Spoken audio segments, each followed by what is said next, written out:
Good afternoon. The Committee on Water and Land is going into its hearing notice of today is Wednesday, 1 p.m. in room 229. And we do have three governor's messages this afternoon and just some housekeeping measures. And for all those testifiers, including those that are on Zoom, we ask you that we stand on your written testimony if it's different from the one submitted, and the time limit for each testifier will be 1 minute. We will hear today's agenda from each nominee, and then we will then turn to testifiers as well, and those on Zoom. After that, we will go into before decision-making, members will go into questioning if they have any, and we will be making decision-making today. Okay, we'll proceed, and mahalo for all of those for today's event. We know it has been challenging all the time for us neighbor island people to get to Oahu, but we thank you for your presence. We'll proceed with GM 539, and this is submitting for consideration and confirmation to the Mauna Kea Stewardship and Oversight Authority, gubernatorial nominee Joshua Manguel for a term to expire June 30th, 2024. And members, as we did in the previous advice and consent, we did at least mention the category that the nominees are represented. And in this case, Mr. Manguel is recognized as the practitioner of the Native Hawaiian traditional and customary practices. Okay, Joshua, aloha. Thank you for taking time as well. So you can introduce yourself and mahalo nui again for this opportunity to come and share. Belina, ovao o Joshua lana kilo ka aine ka pono mai well, mai kamuku o hamakua, ke kauna o honoka'a. Goodness, it's been a journey for myself as well.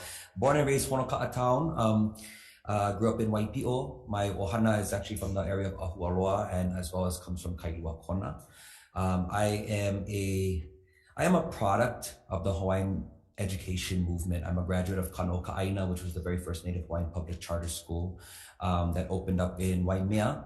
I graduated in 2004, and I have been very blessed to be a recipient, not only of the Hawaiian education, but really as a product of the Hawaiian Renaissance and all that bloomed to be, the resurgence of our language, of our cultural traditions, of our practice, and even the pride of being Kanaka Maoli, and therefore for me, pride meaning also our responsibility of what it is to be Kanaka. It has been myself again from after graduating high school, I actually became a teacher. And I've been teaching in the Department of Education for nearly 20 years now. And I taught predominantly elementary, intermediate, and high school Hawaiian studies, and have been truly invested in the well-being of my community. Honoka'a is, as you know, is a small rural community. We have not as many opportunities, some would think. And something that I know that my culture has definitely instilled in my elders, my kumu, has really or made solid for me is when we really look to our environment and our home and our relationship to that, it really does make the life and our responsibility much more fulfilling. And therefore, that rule setting is actually much more of a blessing. And part of this kuleana for myself as a young Kanaka, in the Renaissance and recognition and revival of our cultural traditions was a deep, intimate relationship of understanding our wahi kapu, our sacred places.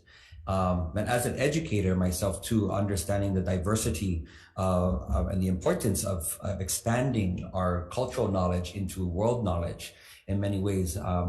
some of my other work that I have done over the years is a cultural representative, both locally, nationally, and internationally representing Hawai'i. I am the executive director for HOA, formerly known as the Hawaiian Cultural Center of Hamakua. And through that, I create community opportunities for cultural participation, for cultural immersion, and application of cultural knowledge into being proper stewards and caretakers for our home. I currently continue to teach now. I actually am a kumuhula. I received the right as kumuhula and the right of uniki in 2020 from my kumu Taupuri-Tangaroa and Kekuhi Kanahele. And with that, I also have returned back to my alma mater, to Kanoka-Aina, and I have been a teacher there, and I serve as the Hawaiian or as the hula instructor for elementary intermediate. Amongst many other things that I do, another effort that I'm very much invested in is the restoration of the health and well-being of our communities. And I truly feel that in the ground is rooted in our cultural perspectives. That has to do with our pilina aina, our direct relationship to our environments, mai ka'uka ake kai, from the mountain summits down to our sea, and reestablishing that responsibility and fulfilling that fulfilling nature of being able to be part of, not just part of a place, but truly being able to be the place. And that's our pilina aina. So, aloha. Mahalo for that as well. How do you see your attendance, your role, and the responsibilities as a member of the authority? Well, with my particular position as a cultural expert in this too, I feel, representing also a younger generation. I am a product again of many kumu and many resources, and with that, I do stand that I am not only with myself holding a lot of traditional knowledge base, but also my network, to be able to be connected to so many different practitioners and Kanaka Maoli, to be able to pull on the resources of our community and access these things too. So also the ability to, I would say, to be able to articulate our ancient cultural wisdom and balance with contemporary and Western sciences and such as well too has been a unique trait that I've been able to learn because of this dynamic Hawaiian education. And so being able to help to articulate these things has been part of my work with Mauna Kea for a number of years now, being able to walk in many circles that have met with many different representatives and different facets and stakeholders at Mauna Kea, and be able to share these things where because there's been a veil of ignorance sometimes between understanding cultural perspectives as just stories or just fairy tales or stuff like that, but actually being able to help articulate the deep scientific knowledge that our people hold with these places as well. So helping to be that bridge for the community and our leadership, and seeing that's what's been missing a little bit, and we want to help to build that bridge so we can do the best for our aina. Mahalo for that as well. And our committee, has been working. Actually, it's a little different in our advice and consent compared to other advice and consent or nomination process, like the boards and commissions or directors. And need to say that, for us here today, as we mentioned that in the previous group, that the four of them that came before the committee, it's quite unfortunate that we've just initiated the authority. So with your membership here for a little time of last year and this year, your term expires in mid 2024. And so for us to ask questions like, okay, what have you accomplished, and with that said, we understand that it's the organization that you all are participating in right now. And so members, any questions? Yes, Senator Alafanti. Yes, thank you so much for coming from the Big Island to be here for today and for your willingness to serve on this Oversight Authority Commission. But one question I have is, has any members from the telescope community, have you engaged in dialogue since your active role on this authority? Actually, many. From even back in 2015, actually 2014 as well too. One of the first astronomer representatives or astronomers that I've actually had a very tight relationship and built a rapport with was Doug Simons. And at the time he was head of Canada-France Telescope. And we over time, I'm very dedicated to seeing a pono path for our mauna and for our communities. And so always been open to dialogue. I've had a lot of direct conversations and talk stories with Henry Yang, who was actually the chairman of the board of TMT. I have spoken actually in 2015 when the astronomical conference was held here in Honolulu. I actually came in, was asked to come, and I shared, and I actually brokered a meeting and got to meet with the international heads of astronomy, and was able to just speak pono with them and just speak from our perspective, and with a lot of mutual relationship building. They actually helped to initiate and create a venue for visiting astronomers to come and hear our stories, to come and hear the perspective, because we know there was a lot during the midst of the movements and such too. There was a lot of misinformation going back and forth. And I was actually contacted by the chief of police here in Honolulu because of all these misconceptions of people, how they might act and such. And, our commitment on the Mauna was kapu aloha. And we really hold to that, holding to a high support. And since then, over the years, it's been a lot of different astronomers and organizations have reached out to me, presentations as far, and I've been one of the primary people helping to go out and share information and be open to dialogue. I've presented a number of different colleges across the entire country. And even as recent as last week, had a nice sit down talk story. Just like Canada-France Telescope contacted us to be able to just come and have a kuka. And I'm always willing and able to share. And it's, I feel very, very fortunate, I guess maybe is the term, but I carry that responsibility that, to uphold and speak that truth, to bridge our communities, because again, the lack of communication has created a lot of false narratives of both arenas, and to help to mitigate that discussions and really just speak to that has been actually a really beautiful relationship building. I think in a lot of ways of understanding amongst the peoples. Thank you, Madam Chair. Any further discussions? Yes, Senator Favela. All right, thank you for coming. Thank you for willing to serve on the Mauna Kea. Just a couple of things. Just tell me a little bit of your connection. I mean, I talked to you before, but what is your connection to Mauna Kea? Well, my direct connection, being born and raised in Honoka'a, that's the north face of Mauna Kea. When I was younger, a lot of my time in Ahualoa, going up Mauka, and sometimes would go up and help on the ranches, and just Mama Mauna's always been right there. Particularly where my house is, there is the Hawai'i, or the river, Ahualoa River comes through. And when I was younger, always used to have ice cold water coming through. And Dad always said that was straight from the Mauna.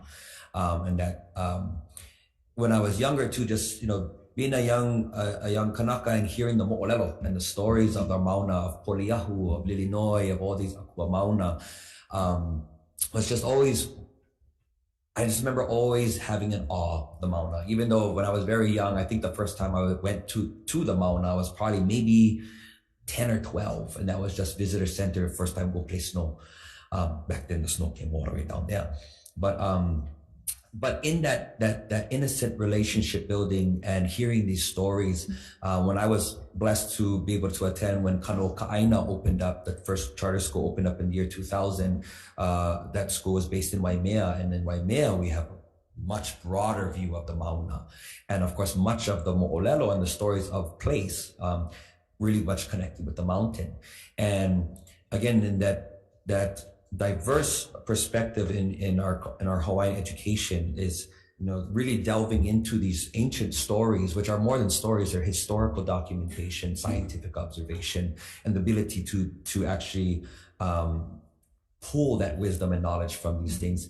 I remember even long before I had a consciousness of of what was happening on the mountain directly, just already being able to have my own inquisitiveness of like, wow, this is such a sacred place, and it's conservation. We think, how does such big things and constructions and things happen in a place that's supposed to be protected? And that's just, I remember as a young person, those kind of things happening. And so my relationship to that mauna is through those stories, through my own life living on the slopes of the mountain, and then feeling that, again, that kahea, or that call of responsibility to want to step up and care for it. Thank you. Your resume listed publication of Aloha in Economic Future. You're a co-author and a presenter. Can you tell me about your publication?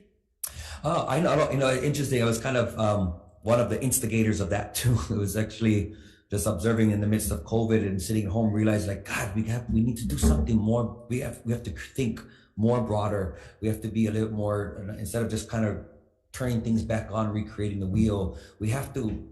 We should do better coming back out of this.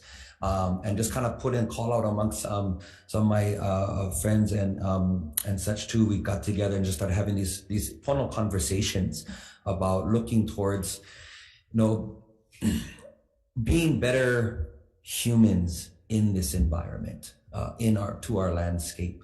And it's one of the silver linings of COVID was revealing to us, when humans just slowed down a little bit. We saw aina healing. We saw waterways going clean. We saw animals returning. We saw air purifying and cleaning itself. So instead of just turning the machines right back on, how can we shift using our traditional knowledge as indigenous peoples, where all of this colonization documentation writes about when they first arrive, these paradises.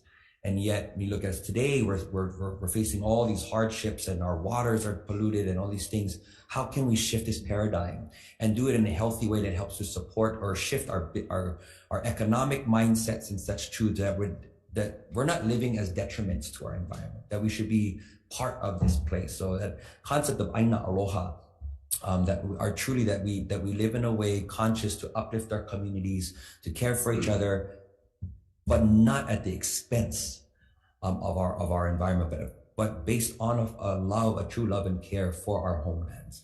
And so helping to pencil that, put these thoughts and stuff in and articulate that, I'm just really proud to be able to be part of this amazing team of people that came together and helped to author this. Just a couple more. Sure, proceed. I asked this previous people, what will you do to build a consensus and to ensure a way forward, and can it be achieved?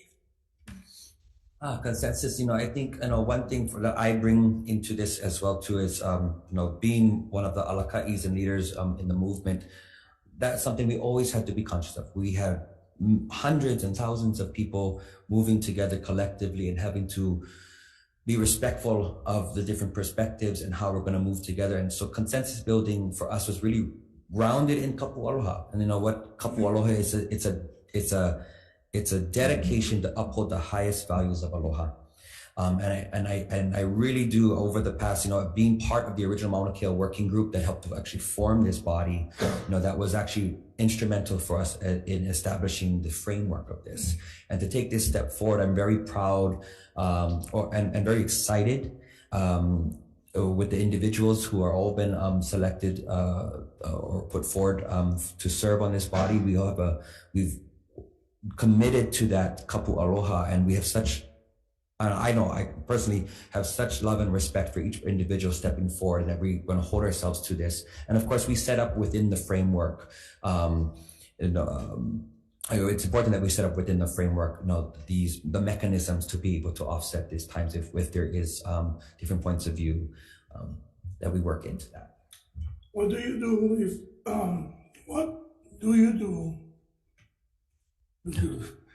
what do you do when you cannot build a consensus? I think that'd be a matter of the mechanisms that we set up. We need to be able to look ahead as to what happens when we have, I think, that's part of the process of having an odd number board.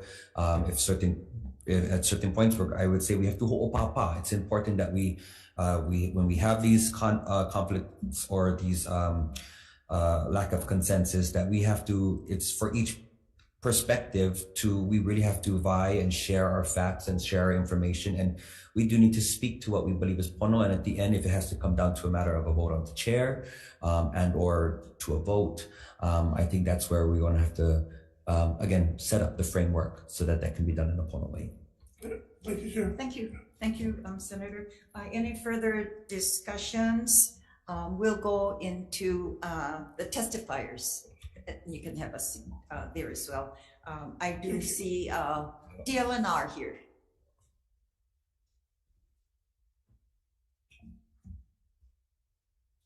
Aloha Chair, Vice Chair, Committee members, Laura Ka'akua, Deputy Director for DLNR.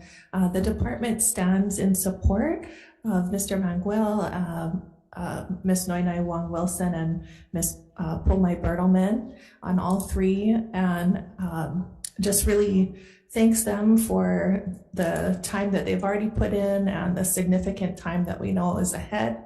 And thank you for this opportunity to share. Mahalo. Thank you. Mahalo.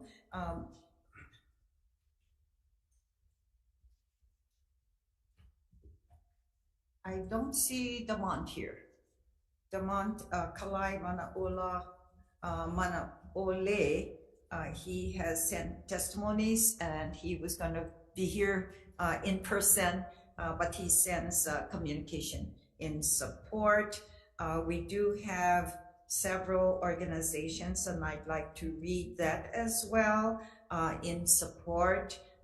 We have Jean-Gabriel Koube from Canada France Telescope sends communication in support, as well as the Kupuna for the Mo'opuna.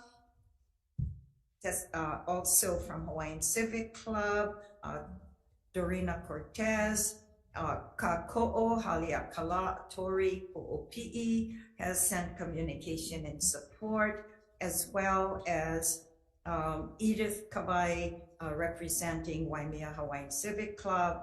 And we do have late testimony from Kaui Burgess testifying for Kamehameha Schools. We have received on your behalf 79 additional support communications and 5 in opposition, as well, 1 sending communications with comments only. Anyone here wishes to speak on GM 539? Seeing none, anyone on Zoom? Okay, we'll proceed then with the second on Zoom. Is someone, oh, okay. This looks like Noinoi. Oh, Yes. Noinoi, are you on Zoom with regards to GM 539 for Joshua Manguel? I believe you have my written testimony. I'll stand on that. I think I was just turned on for my portion. You're next. Okay, well, you know, let's proceed since Noinoi you're on, and then we'll get to Pomai Kalani. We'll proceed then, Noinoi.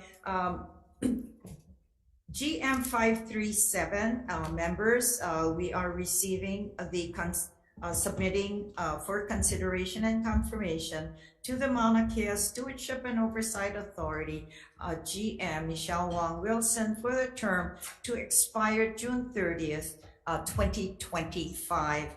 And the category she's representing, she represents the appointment of the Speaker of the House. Welcome, Noinoi. Mahalo, aloha, Chair and members of the committee. I apologize for not being able to be there in person today, and appreciate that you allow me to appear via Zoom. So I live in Hilo. I live up in Kaiviki on the slopes, waiting for Hawaiian Tel to provide us with fiber optics. So I apologize if I might go in and out occasionally, but I will do my best. Understanding, I know where you are, right on the slopes above where I was born. Right. Actually, right. On the eastern slope of Mauna Kea. So I was born and raised, though, on Oahu in Kailua in the 50s, in the territory of Hawai'i, and moved to Hilo in 1989. So I've been here, a resident of Hawai'i Island, for about 34 years.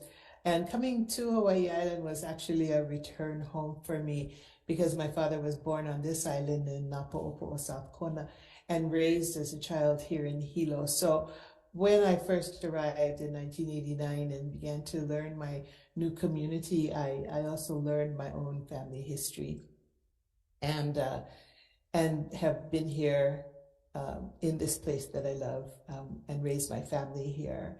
So I come to the authority and in front of you with a diverse experience and background. I've been around for a long time. And one of the benefits of being older is having the experience and diverse experience, really, to bring with me to everything that I do now in my retirement. So I have worked in the travel industry for a dozen years, in the insurance industry. I was an independent businesswoman for a while and worked here at the legislature back in the mid-80s and then represented DBED before they had the T in the late 80s and 90s here in Hawaii, on Hawai'i Island. I went back to school and got my formal education as an older adult and started at the university. Well, I began actually in the Vietnam era in UH Manoa, but I didn't stick it through like I encourage students to do nowadays. And so I went back and got my bachelor's degree when I was 50 and then just continued. I was so excited about learning that I continued on to get my master's at Manoa in Pacific Studies and then eventually my PhD at University of Waikato in New Zealand, and then worked also during those years at Hawaii Community College, where I taught Hawaiian culture and managed some federal grant programs to support Native Hawaiians to remain in the university system and graduate. So I retired though from the university system in 2016 and have been working independently since then, because although they call it retirement and you start to draw some bit of a salary from the work that you've done previously, there's no rest. There's no such thing as retirement for those of us who are engaged in our community. And I have been so engaged for my whole life. So amongst other things, I have been the executive director and sometimes board member, and then returned to executive director for Lalakea Foundation, which is a nonprofit of kumuhulas from across the state. I've been associated with the Hawaiian Civic Club's programs and serve currently as the president of Hawaiian Civic Club of Hilo, and have been serving on the state association and on our council, our Moku Council. I've served in a number of different entities, nonprofit and always community-minded. So I bring, I think, that capacity to the Mauna Kea Authority with a kind of varied background in organization, in government, in community, and I, like some of my colleagues, have a very distinct interest not only in making sure that our Hawaiian cultural perspective is well represented, that we are actually taking care of the Mauna, as is the mission of the authority, but that our community is well represented and they have a valid and important voice in all things that matter to all of us, like taking care of Mauna Kea. So with that, that's a brief presentation of my 70 plus years. Mahalo for that, Noi Noi, as well as your community volunteerism, much appreciated for the district as well and the island. In your role as the vice chair of the authority working, can you kind of give us a little detail about the process, as you know, the committee members understand that you're just into the organization of the authority now, and we will be hearing from the chair in a couple of days, and we'll go into depth with that part of the administration for the authority. And so if you can give just a brief summary of the role that you're playing and what's happening with other chairmanship or the committees that were formed. Sure, thank you. Yes, so while we do have a chair, and you'll hear, as you said, more from Chair John Komechi next week, one of the first things we did was organize a permitted interactive group, a PIG, that I was appointed chair of by our chair Komechi, and it was for administration, the first PIG. So what we did in that organization, in that group of members, 5 members, we put together our operating rules. That's the first thing we needed to do in order for us to have some guidance and pathway as to how we manage ourselves as a board, just even getting out the gate, you know, how we meet, how often we meet, how we take our votes and things of that sort. So we were able to do that in the first couple of months, and the APIG, as we refer to it, was successful in developing and presenting administrative rules for the organization. Included in that was a framework of including vice chairs. And so I was subsequently elected first vice chair of the authority. Then the second organization we had was, again, appointed by Chair Komechi, was what we refer to as the budget permitted interaction group, and that is the BPIG. And so that group, slightly different makeup, developed our proposed budget. And of course, as you know, we were a little late to the party, so we came in after legislature started and had to quickly develop at least the first draft of what our budget would look like for the next 2 years of this biennium. And we have that on the table at the moment, and I think preliminary report was passed on to the legislature, but that's what we've been able to do, and making sure that our own members are beginning to be trained in the state processes and ethics training and all the other things that we need to do as new board members. So that in a nutshell is what my role has been and how we've proceeded so far. Thank you for that. Members, any questions? Yes, Senator Favela. In your questionnaire, you mentioned the need for strong leadership. You referenced Dr. Kanahele and Auntie Wolani. Can you speak a little bit on that, on the leadership? Yes. So one of the things maybe I failed to mention in my own introduction is since 1997, when I first began working with Dr. Pualani Kanakaole Kanahele, she has been my mentor, my kumuhula, and you know, my very good friend. But she has mentored me in our Hawaiian way of thinking, knowing, being, our cultural practices, being able to articulate them, understand them, and the protocols, particularly as they pertain to Kilauea and the Pele traditions, as well as Mauna Kea and Mauna Loa and all of our Wahi Pana. So I've been very fortunate to train under her and her family with Tangaroa and Kekuhi, Hui Hui, and Tinalani. And I, count them as my teachers, my leaders, my friends, my mentors.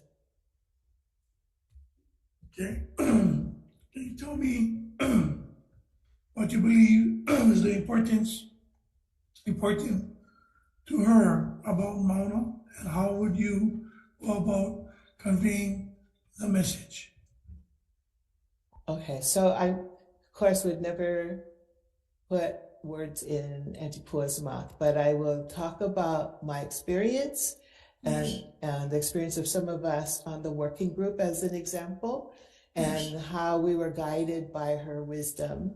And so she, I think one of the reasons the working group was so successful, we believe it was so successful in bringing disparate individuals, 15 individuals together. Some of us knew each other, and others we had no really knowledge or understanding of each other. We came from different walks of life, different perspectives, different belief systems. But we spent the first 2 months of the 6 months that we worked together in the working group really starting at the beginning. And the beginning was developing our relationships with each other and spending time listening to Auntie Pua talk about Kumu Kanawai, learning and developing our understanding, collective understanding of a foundation that we could begin with to develop what eventually became our report out of the working group, and which is the foothold and the underpinnings of, I believe, what the authority is all about. And it is included, the Kumu Kanawai is included in the working group report and included in the, or referred to in the committee report, the final committee report for Act 255. And although we are not quite there yet, something I'm hoping that we can also make sure that all the members of the authority understand that the laws of Hawaiian nature, my interpretation of this and the Kumu Kanawai, is that nature, Kumu Kanawai says nature is supposed to do what nature does. And in this perspective, as an example, we cannot say that the authority is here to manage the Mauna. The Mauna is going to be what the Mauna is and what the Mauna and nature is supposed to do. What we can manage is our human activities and the effect that the collective activities have on our natural resource, and particularly in this case, on the summit area of Mauna Kea. So one of the laws of nature is that water will flow where water is supposed to flow, like lava flows where lava is going to flow. We as humans should not be interrupting that. We shouldn't be altering that natural state. We should understand what it is, and then we should learn to adapt to it, because nature has a higher hierarchy than we as humans. Another example is that the Mauna grew out of a volcano, and the Mauna will someday in geologic time, will subside back into the ocean like an atoll or a small island. We as humans should not do anything to create a faster degradation of nature. So nature will degrade itself. Nature will succumb to itself. We as humans should not be doing that. And those are the underpinnings of how we should be looking at Mauna Kea when we put a structure together and determine how we look at managing activity on the Mauna. So that's an example of Antipua's teachings that have a profound effect, I think, on those of us who worked in the working group. And I'm sure we'll do the same for the authority in the future. Two more. The same questions that I asked earlier. What do you do when building consensus to ensure a way forward that can be achieved? Right. So in our administrative rules, when it comes to the rules that we use to determine taking of votes, we purposely placed the Hawaiian framework, which is in Act 2255, as the way we should conduct ourselves. And so there are three statements in Act 255 about the way we should be treating the authority should be looking at, in the lens they should be looking at in taking care of the mana. And they include such things as opu kupuna, which is the to use the wisdom of our ancestors to bring that and engage that to the table. Leadership should be not where leaders are out in front and just leading the charge without considering the people that they have to guide, because without people following you, you cannot be a leader. So you can have every bright idea in the world, but if you go out charging on your own and you don't have your community standing with you because they don't understand where you're going and how you're going to get there, then you're not doing a service. Another is, for example, ingenuity and innovation. Always looking for ways to use ingenuity and innovation, new ways of doing things, not always accepting that the old way is the only way. And so in our administrative operating rules, we look at consensus building to the extent possible, and only when consensus building does not work and we have failed in every attempt, then we will revert to Robert's rules. So Robert's rules is the last step in how we come to final decisions. That's the last one you're ready on. That's from. Thank you. Appreciate you. Okay, mahalo, Senator. We'll go into the testifiers. We did have the support from DLNR earlier on your behalf as well. We received from Susan Liloy, she's the County Council Person of District 3, in support. We did receive communication from Canada, France, Hawai'i Telescope, Mr. Jean-Gabriel Kabi. I may have misspoke on his name earlier. I think it's Kabi or Kubi. Kubi. Okay, I stand corrected. We did receive support on your behalf from Kupuna for the Mo'opuna, Kane Kawai Ola, Lindsay from the Association of Hawaiian Civic Clubs, in support, Dorina Cortez for the Hawaiian Civic Club, Sterling Wong from the Council for Native Hawaiian Advancement, and testifying for Kako'o, Haleakala, Tori Ho'opi'i, Edith Kabai of Waimea Hawaiian Civic Club, Kamehameha Schools, Kaui Burgess, and the Council for Native Hawaiian Advancement, from J. Kuhio Lewis. We did receive communications, 70 more individual testifiers, 7 individual in opposition, and comments. Is there anyone here in the audience wishing to speak on GM 537, Michelle Long Wilson? Okay. Hearing.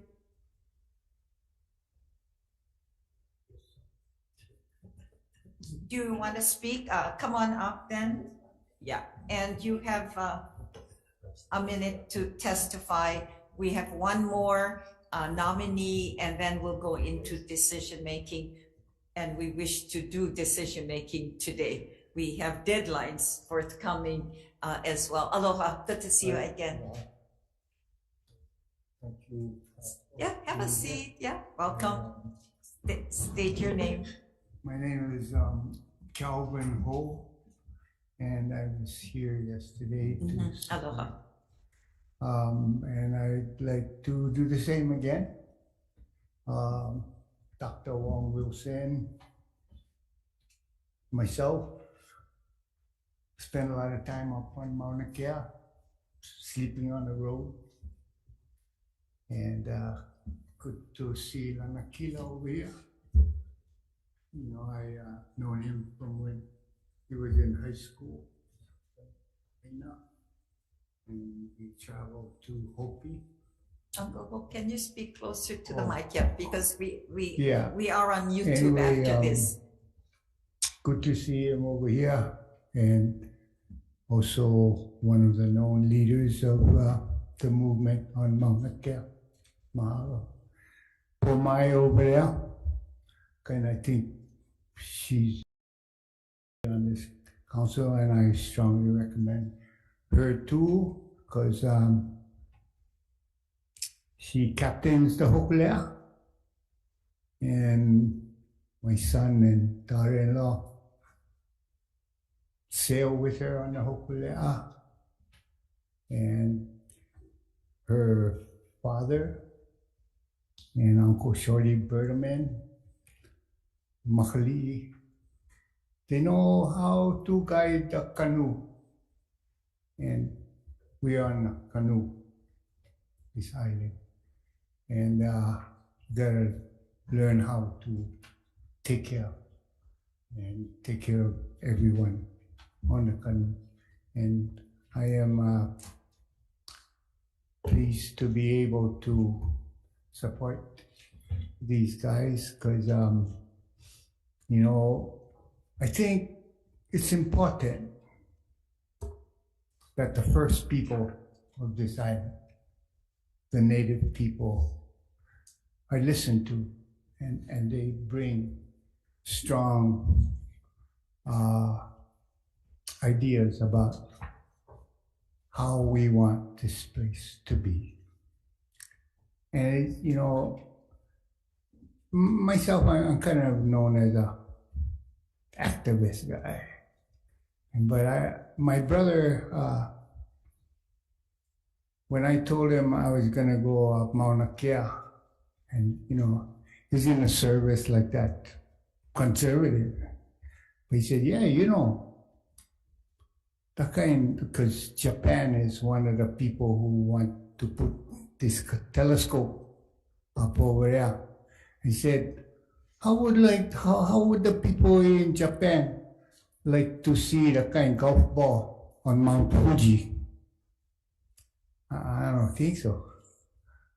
So we don't want any more telescope, but it's up to everybody. You know, like Wong will say, we have to make decisions by consensus. Anyway, thank you for Mahalo. letting me talk. Mahalo for being here again. We appreciate that. Okay, thank you. We'll proceed then with our last GM, and this is GM 540, and this is submitting for consideration and confirmation to the Mauna Kea Stewardship and Oversight Authority, GM Pomaikai Bertelman, for the term to expire June 30th, 2024, and as well, Pomai represents the lineal descendant of a practitioner of Native Hawaiian traditional and customary practices associated with Mauna Kea. Mahalo and aloha. Mahalo, aloha nui. My name is Pomai Bertelman. I come from Waimea, Hawaii. Aloha to each of you, Senator Chang, Vice Chair Elefante, Senator McCleavey, Senator Favela, and Honorable Senator Inouye. I am really grateful to be here today to sit in front of you as a representative of the lineal descendants. How am I connected to the mountain? I think is a really great place to start. First of all, I grew up in Waimea. My ohana is from there. My mom's side of the family is there for 16 generations. My dad's ohana has been there for a number of generations as well. Our ohana from Waimea were those who signed the Ku'e petition years ago. And on my dad's side, we also were assistant to Pili Okalani. But how am I pili to Mauna Kea? First and foremost, I'm pili to Mauna Kea because as a child, born and raised under the stars, we've been able to calibrate our body and our practices to the mountain. We see the stars rise, we see the stars set, we see the sun rise, we see the sun set. We become, and because of place, we become part of that, I know. More recently, my mom, who really is very quiet in her words, but very present in her demeanor, spoke of a ceremony that took place from as long as she can remember, from her earliest memory, about our ohana taking ohana piko up to Mauna Kea and putting it in Wai'ano. As I matured through the years, I started to understand the mountain on my own terms, from the back of the horse, working with my dad, Parker Ranch, and many of my uncles and our ohana. And so the mountain, early coffee, became the place where we spent time. 4 o'clock, 4:30 in the morning, you go there, you access, you become part of the transformation of the day because of being in place. As I grew into my years, I also started to spend time on the ocean. First on the kanu Eala from Wai'anae, then on the kanu Hokulea. Then was fortunate to build the kanu Makali'i, the community of Waimea, and then fortunate to build the kanu and kanu Maisu. So it is important to understand that yes, it is the island that we look for. But what is the most important is to understand, now that I understand it this way, is that that of Mauna Kea extends from the top of the mountain all the way to the substrate and to the foundation of the ocean. And it is that is the step that brings us back. So we look for the top of the mountain. But as we come closer and closer and closer to the island, the depth becomes more shallow. And it is also that makes us pili to the aina and to the mountain. And so from me to you folks, that is who and that is how I'm related and connected to this mountain. And that is who I am as I sit here in front of you as a lineal descendant of a practitioner whose guidance and whose kuleana, privilege and responsibility at the same time, enables and allows me to sit here. When I was young, my dad would take us between the hours of 10 and 4.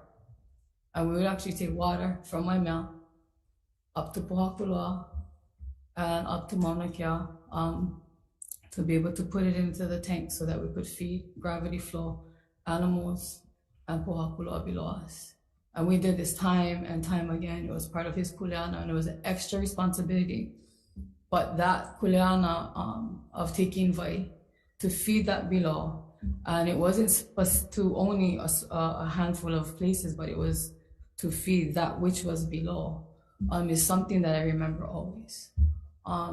Many times there were just 2 of us, sometimes there were 7 of us in the truck, and we're talking about the big trucks. But nonetheless, I think in that imagery, it's really important to recognize that there's diversification, that there's collaboration, because there's a need that has to be filled. With that said, mahalo nui for having us today. Aloha. Yes, and thank you for getting here on Oahu, and we appreciate your presence. Thank you. With a little over another year and a half in the service that you have before you and on the authority, what is your goal that you'd like to accomplish, during the short period of time? Because you folks, this group, will be setting the pace, for the future members of the authority. I think as Auntie Noinoi has already stated and shared, we are off on a really good foot in starting to create the administrative rules, the boundaries, and still certainly setting up the framework One of the things that I think is going to hold that substrate together is us developing Pilina Ohana and really coming together as in understanding, in thought, and in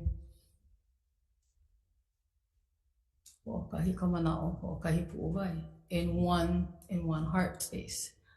We are laying new base course, right? We are laying a new foundation.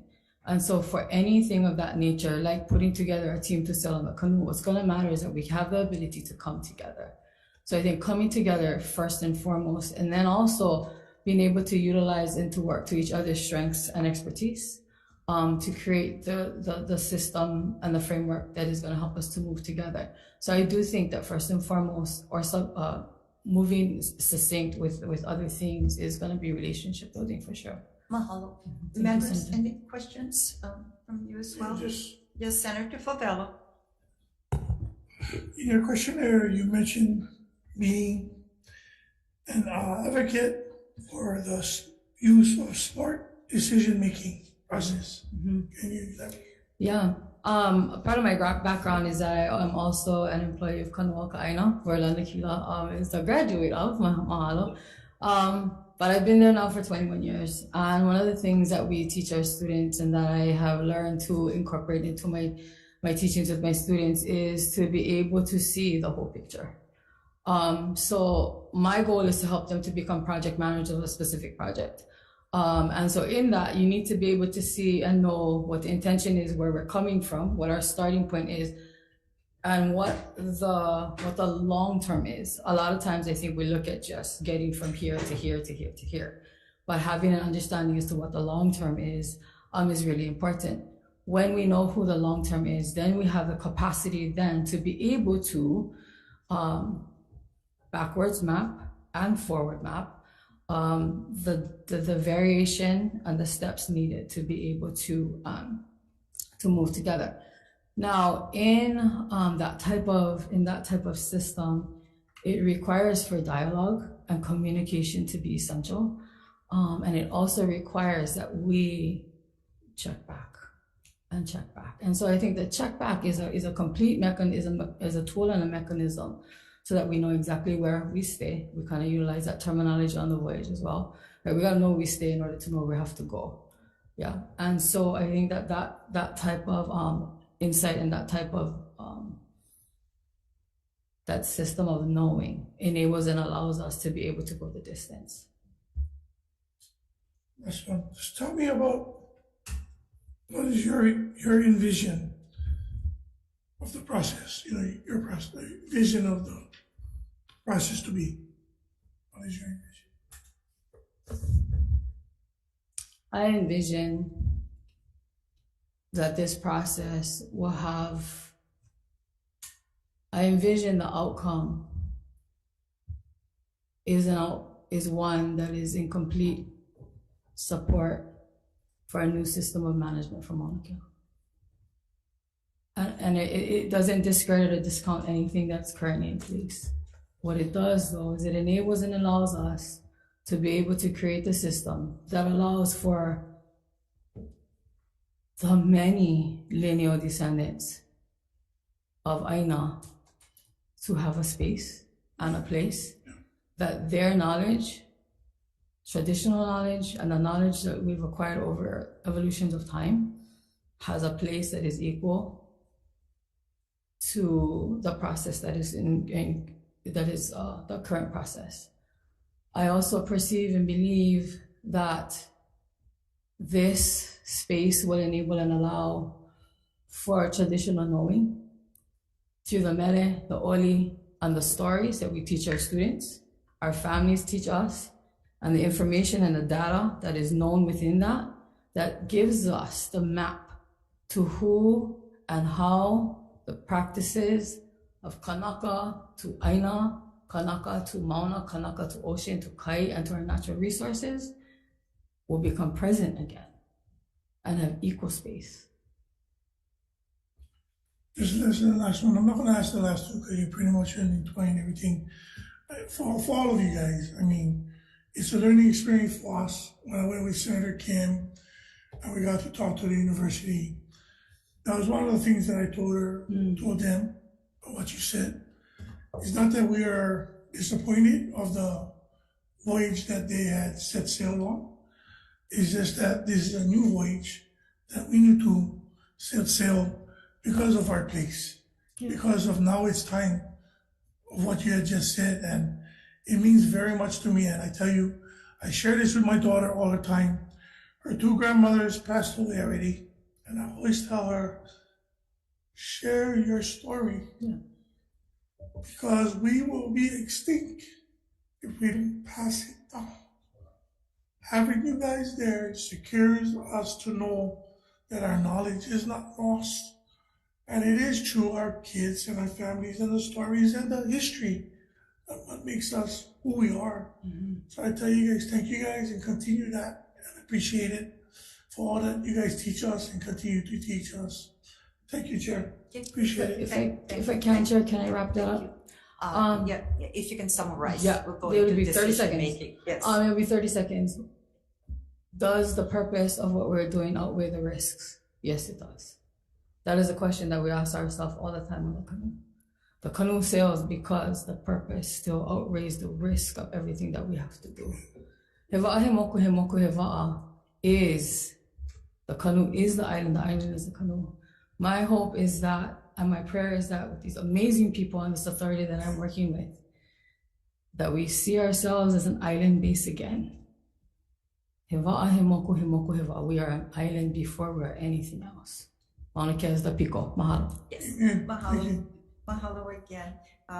We did receive communications from several organizations, and as you heard earlier, Laura has represented the LNR and in sense their support on your behalf as well. We've received communications from Association of Hawaiian Civic Clubs, from Kane Kai by Ola Lindsay, and as well the Kupuna for the Mu'upuna, Dorina Cortez, representing the Hawaiian Civic Club Hilo, as well as Tori Ho'opi'i, testifying for Kako'o Haleakala, Edith Kabai for Waimea Hawaiian Civic Club, and testifying for Kamehameha Schools is Kaui Burgess. We did receive on your behalf an additional 26 other supporters and 3 in opposition. At this time, members, we'd like to make sure that we complete our members on the committee, with the exception of the chair. We'll be hearing him next week, and to meet our deadlines as well. Let's go into decision making at this point in time. Chair's recommendation on GM 539, and this is submitting consideration and confirmation to the Mauna Kea Stewardship and Oversight Authority in the name of Joshua Manguil for a term to expire June 30th, 2024. Chair's recommendation is to advise and consent. Any discussions? Hearing none, Vice Chair for the vote. Chair goes aye. That's okay. Just take the vote. Sure. Senator McKelvey. No, Sorry. quick comment. I'm sorry. First of all, I'm Yes, Senator McKelvey. absolutely blown away by these nominees. I mean, I'm kind of a little lost for words, and that's pretty rare for me, you guys know. And but I laid before you the same challenge I laid in front of the other nominees yesterday to stick with it, to go with the full tenure of your term. It's because of the tenacity and the bonds that you've already formed that you're paving a way forward. And so, you know, I appreciate you all stepping up to serve. And, you know, I'm very excited about what you're going to be able to do as a group. So thank you, Chair. You're welcome. Okay. All right. Vice Chair for the vote. Chair goes aye. Chair's recommendation is to advise and consent on GM 539. Chair votes aye. Vice Chair votes aye. Senator Chang. Aye. Senator McKelvey. Yes. Senator Favela. Aye. Madam Chair, recommendation is adopted. Okay, thank you for GM 540, and this is the submitted for consideration and confirmation as well to the authority, GM Pomai Kaikalani Brittleman for a term to expire June 30th, 2024. Okay. Chair's recommendation is to advise and consent. Any discussions? Hearing none, Vice Chair for the vote, Chair goes aye. Okay, of the 5 members present from water or land, any no votes or votes with reservations? Hearing none, Madam Chair, recommendations adopted. Okay, mahalo. GM 537, this is also submitted for consideration and confirmation to the authority, the GM Michelle Wong Wilson, for a term to expire June 30th, 2025. Chair's recommendation is to advise and consent. Any discussions? Hearing none, Vice Chair for the vote, Chair goes aye. Okay, of the 5 members present from water and land, any no votes or votes with reservations? Hearing none, Madam Chair, recommendations adopted. Thank you very much. I'd like to close and thank all of you for coming before the committee today as well, and thank those that came before us, the 4 of them. We look forward to our last meeting with Mr. Komeji next week. And we all know that the authority is in infant stages. And so we look forward to the progress that is to come. The stewardship of Mauna Kea is of critical importance to Hawai'i from the standpoint environmentally, educational, and the cultural perspectives. So that being said, I'd like to see a lot more regional diversity represented on the authority. I'm a little disappointed with the previous administration that didn't select the practitioner side covering the rest of the island. And so with that said, I hope that Governor will be appointing the new group that will come in. I've heard from representation from the other cultural groups in East Hawaii. We need to fill positions coming from the region, Hilo, Puna, Ka'u.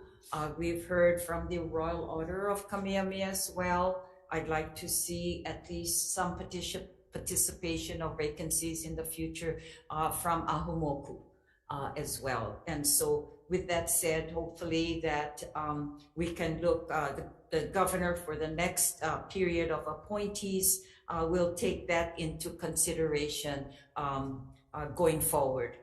With that said, we congratulate and thank you folks, for your services as well. Thank you, committee members, for bearing with us. This was one of the largest group on advice and consent that we've had together, aside from Ahumoku, that we reinstated after a loss of 2 years of managing our cultural perspective in DLNR. So that group is already settled, and we appreciate our committee members and their attendance with this hearing.